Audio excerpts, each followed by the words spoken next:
جی السلام علیکم موزے سامعین، آج ایک اور نئے ادبی موضوع کے ساتھ آپ کی خدمت میں حاضر ہیں۔ آج ہم اردو کے ایک مشہور ترین افسانہ نگار راجندر سنگھ بیدی کے ایک مشہور افسانے اپنے دکھ مجھے دے دو کے حوالے سے گفتگو کریں گے۔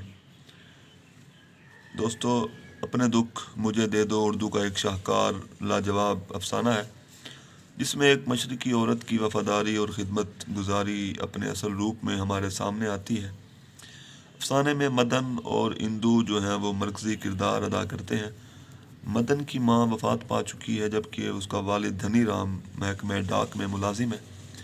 مدن کی ایک بہن منی جبکہ ایک بھائی بھی ہے، اور اس مختصر سے خاندان میں اندو جو ہے وہ بیاہ کر لائی گئی اور چند ہی دنوں میں اپنے سلوک، رویے اور اخلاق کے باعث ہر دل عزیز بن گئی۔ اندو سب کے لیے خوشگوار ہوا کا جھونکا بن کر آئی۔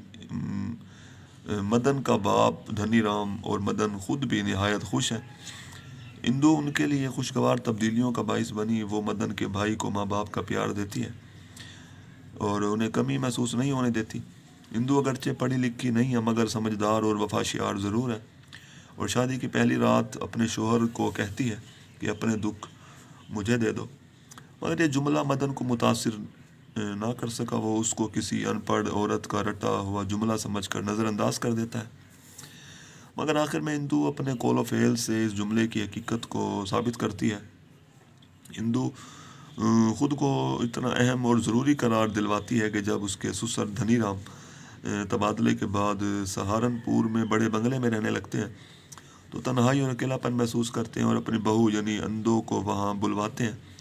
جب اندو وہاں جاتی ہے تو وہ بالکل صحت مند ہو جاتے ہیں، اور جب کچھ دن بعد اندو واپس اپنے گھر آتی ہے تو دھنی رام دوبارہ بیمار ہو جاتے ہیں، اور بیماری بڑھنے پر چھٹی لے کر وہ گھر واپس آ جاتے ہیں، اور چند دن بعد ان کا انتقال ہو جاتا ہے۔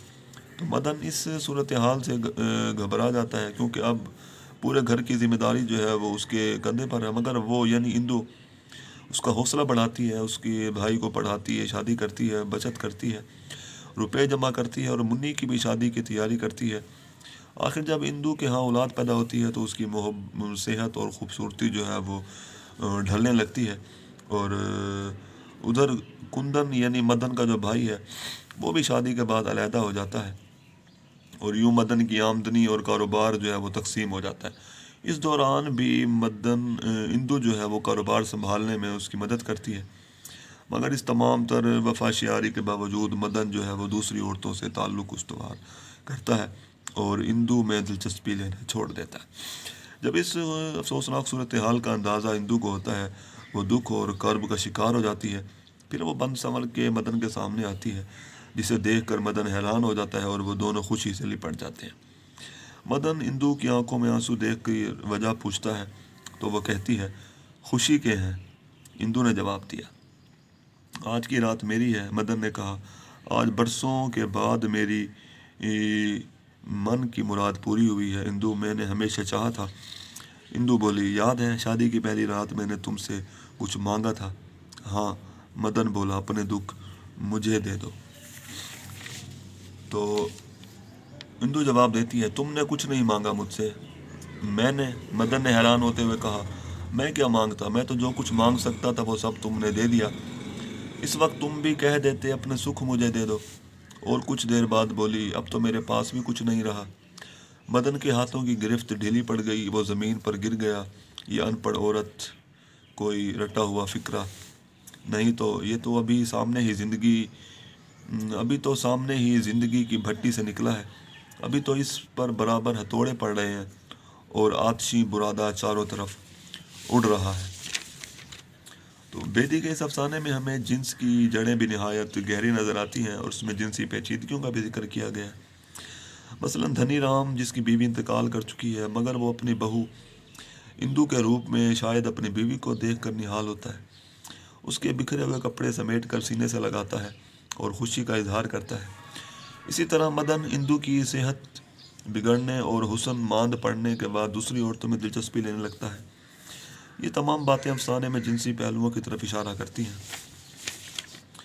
اس افسانے کے حوالے سے ڈاکٹر وہاب اشرفی جو ہیں وہ اپنی کتاب راجندر سنگھ بیدی کی افسانہ نگاری میں لکھتے ہوئے کہتے ہیں کہ اپنے دکھ مجھے دے دو، ایک طرف معاشی پسماندگی کی کہانی ہے تو دوسری طرف جنسی پیچیدگیوں کی بھی۔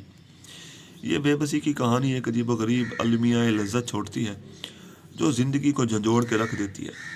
بیوی زندگی کی چھوٹی چھوٹی بیدی جو ہے وہ زندگی کی چھوٹی چھوٹی حقیقتوں پر اس طرح نگاہ رکھتے ہیں کہ شاید اس معاملے میں ان کا کوئی حریف نہیں۔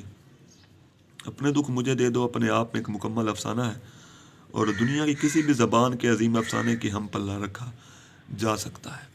ملتے ہیں اگلی ویڈیو میں، تب تک کے لیے اللہ حافظ۔